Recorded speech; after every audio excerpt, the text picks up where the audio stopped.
Sentimental voice guy, are you there?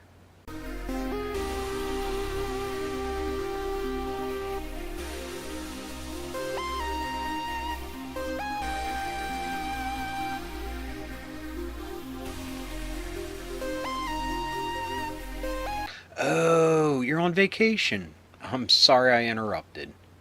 And speaking of vacations, I'm going to be going on vacation soon, so the channel might be a little quiet for a couple weeks. But don't fret. As soon as I get back, new content will be coming.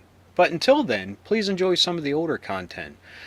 We're getting close to 100 episodes, if not already there, so plenty of stuff to watch, so please enjoy. But anyway, on the subject of vacations, just the fact of gearing up and getting ready to leave, I've been thinking a lot about, some of the vacations I took as a kid in the 80s. Now, none of the vacations I took with my family were that action packed or awesome, but I have a lot of little nostalgic ticks that are attached to them that I'd like to share. And please, if any of you have memories of some of these things, please chime in the comments. Anyway, the first time I went to the beach, 1985. So I was 9 years old, and I remember the night before we went to a small theater and caught Temple of Doom, Indiana Jones. So I always have a soft spot in my heart for that movie. So when people start bashing it, I instantly have to defend it. Because, yeah, it may have had some silly stuff in it, but we were kids when we saw it, and didn't seem that silly to us. I mean, Short Round was our voice in that movie. And as silly and annoying maybe as he may have been, he was kind of our totem. If we were hanging out with Indy, that would be us. But anyway, I remember seeing the movie, and then afterwards, there was a Value City department store next door to the theater. So we walked over there, and they had Temple of Doom t-shirts. And the one I got, I think I may have gotten two in different colors, but the one I remember the most was like a light blue shirt that had a half circle on it with Indy in the middle, shirt ripped with the machete like he was on the rope bridge there, and had a picture of Short Round and Billy on the sides. And I mean, I'm assuming it had the logo and verbiage on it, Indiana Jones, Temple of Doom. But I remember that shirt, and I remember wearing it on my journey to the beach that year. Now, I remember leaving, it was, still dark out, because from where we lived in Maryland to the beach, we actually went to Delaware, a beach there, but it was a 4 hour drive or so. So we left when it was still dark out so we could get there bright and early when the sun came up. So I remember the first stop we made was at a 7-Eleven close by. And there I got a Star Wars comic book, this one, and I think I don't remember if they were out beforehand, but it's the first time I had a juice box. And I believe it was a company called Sips. I don't even know if they're still around, but I remember it was iced tea flavor.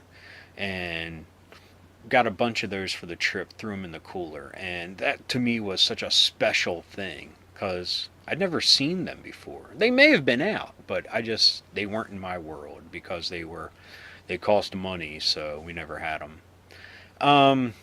So don't remember that much of the drive. I remember when you get closer to the coast, cornfield after cornfield after cornfield, and that desolation of these not back roads, but these country roads, and you'd see like just a house off in the distance of a cornfield, and how friggin' creepy that was because they have no neighbors. They're miles and miles away from anybody. So, from an early age, as I said in my frightening summer sentimental from a couple weeks ago, my imagination always played tricks on me about how creepy stuff was. But anyway, after the journey, I remember waking up, it's probably my first sunrise that I ever saw, and it was over the horizon. You see the ocean and just the vastness of it, and getting to the little parking lot in the little town of this oceanside. I don't even want to call it a boardwalk, but just this small town. It, I mean, that's something that's seared into my memory. Um, just breathtaking. It first time I ever saw the ocean. Of course, we were on the beach all day, got burnt, all that good stuff. Nothing really to report there. One of the next vacations I remember taking to the ocean it was a few years later. I was probably in middle school, and before I left, my parents allowed me to get one toy to take with me. So I bought a Raphael Ninja Turtle toy. This was maybe right before or right around the time that the cartoon actually came out. So this was America's first exposure to the Turtles. Not mine, because I'd already been introduced to the comic books. But I love that figure. I mean, the figure resembled the comic more than the cartoon did, because, the white eyes, all the cool ninja gear that they came with. And of course, I got Raphael, so it's red. So that's why I got him, because it resembled the comic more. And I remember at the place that I stayed, which I went with my mom's friend's daughter and her friend and son. So a bunch of people I didn't even really know.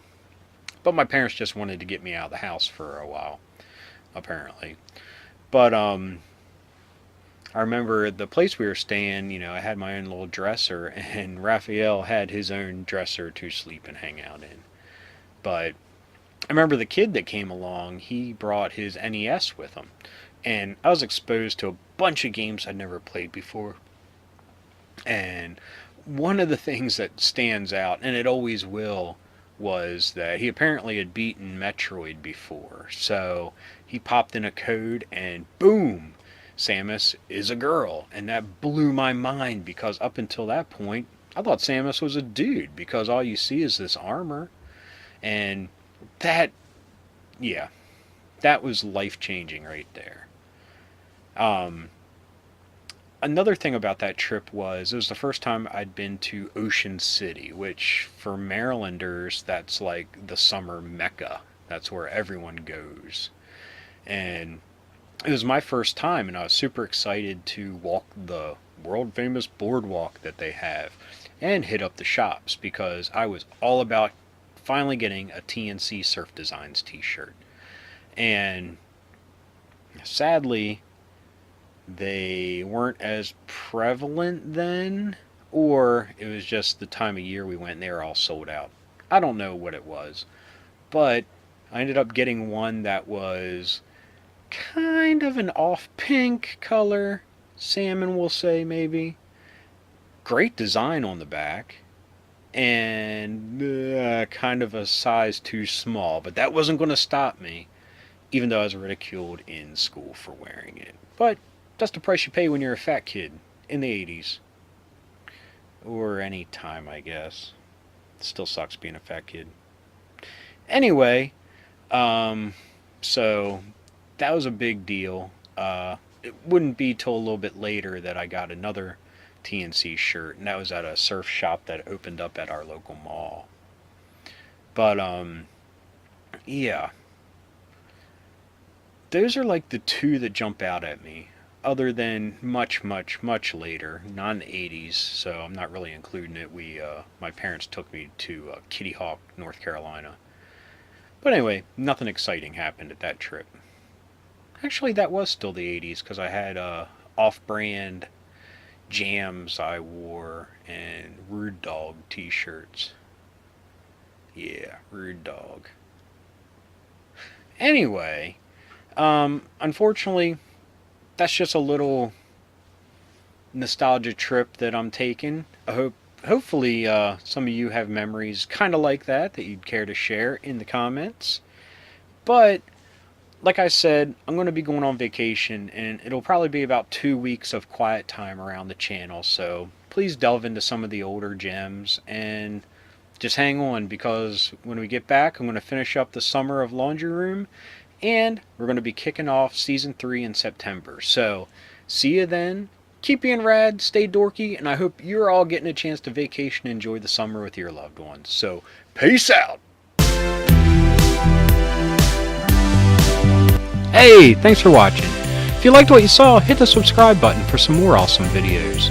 We also have a couple here on the side you might be interested in. And until next time, thanks for watching, keep being rad, and stay dorky.